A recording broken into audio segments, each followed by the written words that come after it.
I became the first person this century to complete a human-powered journey from Death Valley to Denali. I got this from Iraq with Saddam Hussein on there. You got minefields on the mountain, militia groups, and he span around with a handgun pointed right at our chests. The following day, I found myself in a skyscraper in northern Iraq, auditioning for the lead role in an Iraqi chickpea commercial. That's a true story. Oh my God.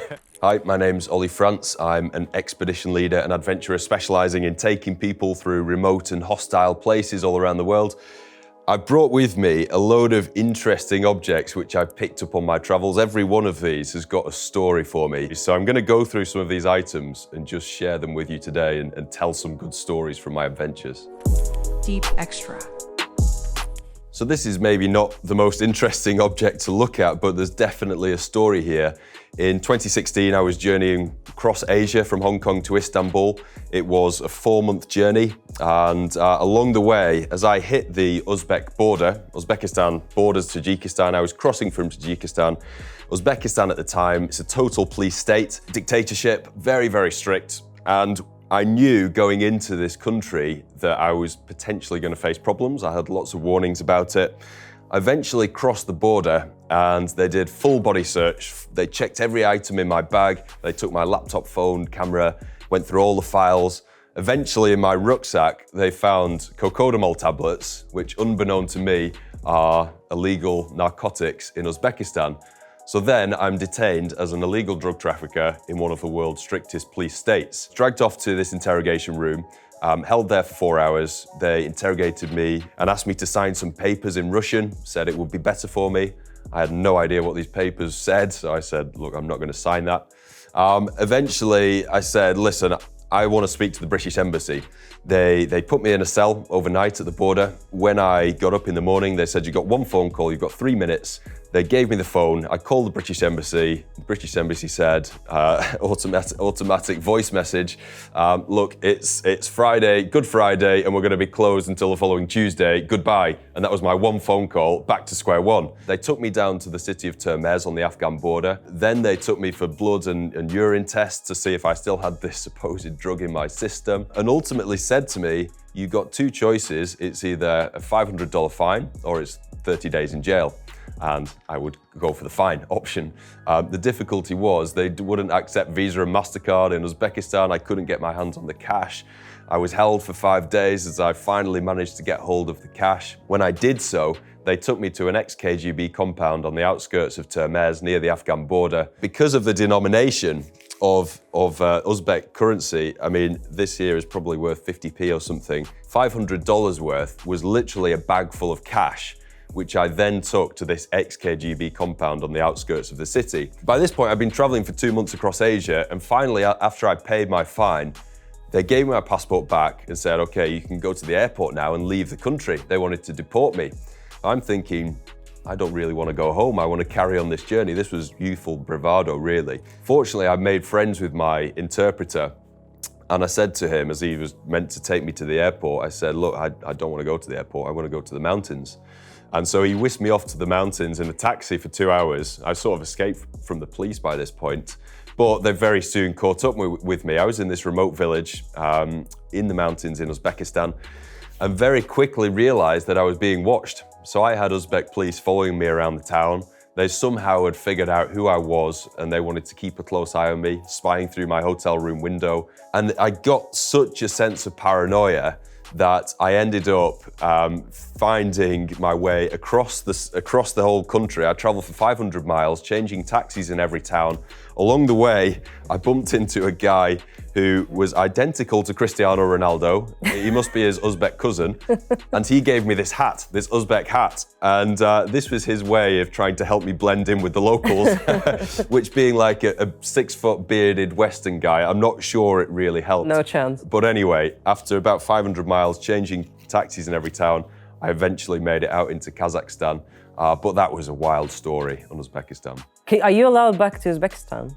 I've been back actually. Oh, okay. So I went back about 2 years later, and crucially, by this point, the previous leader called Karimov, who was, the main sort of dictator, I suppose, in the country at the time. He'd left.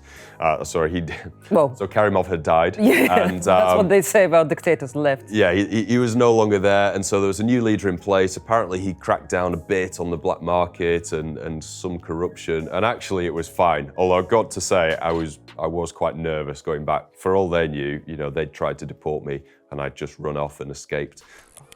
All right. So I'm often asked, what do I bring home from these expeditions? I think money is actually quite interesting because every country's got one. It's very small and light, and they're all quite interesting. So over the years, every country I've been to, I've collected at least one or two banknotes from that country.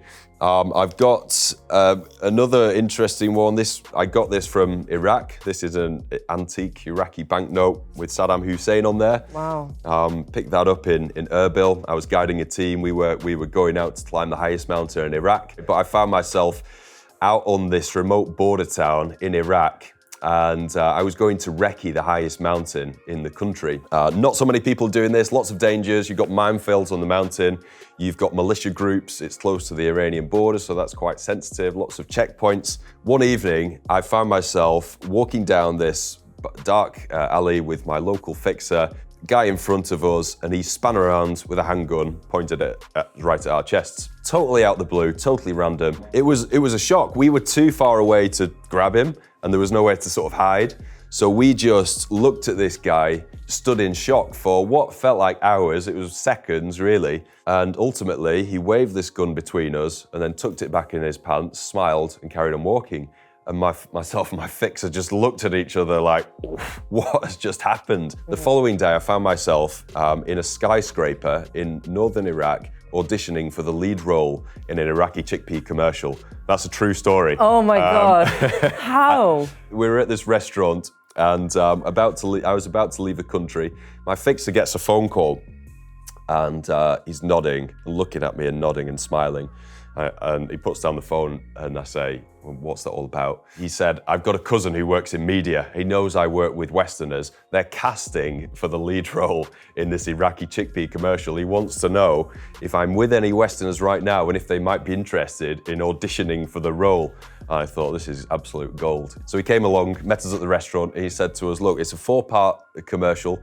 First episode, you're walking around a market, somebody's offering you chickpeas, you taste them, you're like, And I thought, I can do that. And he said, by the 4th series of this commercial, you're hosting a party, you're offering out chickpeas and all the guests are loving it. And then next thing I know, they whisk me up a skyscraper, I'm in front of a green screen, I'm auditioning for this lead role in an Iraqi chickpea commercial. It's so bizarre. They actually wanted me to do the part. By that time, I was already on the plane home, so it didn't quite work out. This is from Siberia. So I was extremely lucky to find this knife. I was doing a big solo expedition in 2020 across Lake Baikal in Siberia. Lake Baikal is the world's largest freshwater lake, 400 miles long, 1 mile deep, so large that it contains around almost a quarter of the world's fresh water, which is astonishing fact. Every winter, with its location in Siberia, the surface of this lake freezes in this incredible blue ice with cracks and bubbles. And I wanted to go out there to complete this expedition. And it's incredibly remote, particularly in the northern part of the lake. One day I was walking along, about day 10. You do get a few vehicle tracks on the lake, so you get local people going out fishing. And underneath my feet, walking along one day, listening to some music, I saw this lying on the ice, just there in front of me. Absolutely incredible. I think it's a fish knife, so it would be used for filleting fish. I think it's a walnut handle with a small engraving. I'm not sure what that says. So it's this incredible handmade knife. What I suspect happened, probably a fisherman has had it on the roof of his car after fishing out there and driven off. And so I picked it up, put it in the sled, and here it is. I was solo on the lake, so completely solo and unsupported. Everything I needed on the lake for 16 days I had within my sled. To do that, I needed to have local fixers and local information, local advice. You know, you could potentially go through this ice, you could get yourself in real trouble, it's extremely remote.